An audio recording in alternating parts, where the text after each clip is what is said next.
but you also when you look at as an aside, I always love when people talk about the altitude. And yes, the effect is real, but it always cracks me up because it can be a complaint from the opponents. But what's really the complaint? That the home team's in better condition than you? Well, that's kind of a you problem, isn't it? Really? I mean, in the end, it always cracks me up when people approach that with altitude. But it isn't just a minor thing. It is a thing. It is. It is a factor. If you're not accustomed to it, it bothered Hall of Famers exceedingly and quite noticeably. Yeah.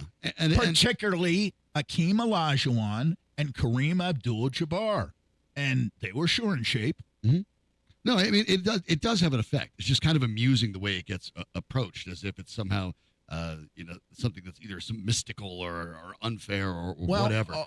And in the Nuggets, I don't think it's mentioned enough. I would push back on that. I don't think it's last night when they mentioned it, it was as much treatment as altitude has gotten, and maybe it's because the Nuggets haven't been playing this time of year.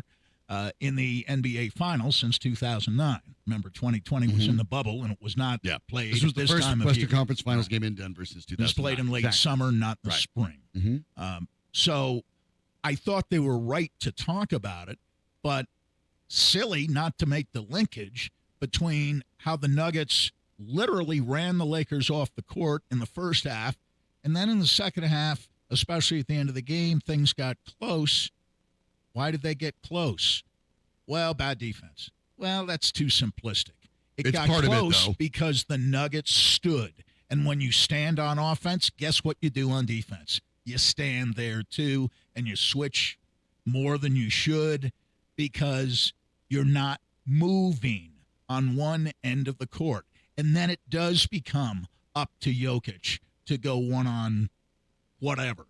And it becomes incumbent upon Murray to do the same, and Porter doesn't play much in fourth quarters. No. And I'm not sure I quite understand that because I thought his defense was good last Fortunately, night. he did because he may have ended up making the play of the game in the fourth quarter, diving for a loose ball, finding a way to get it out, and the Nuggets ended up converting with an alley-oop to Aaron Gordon.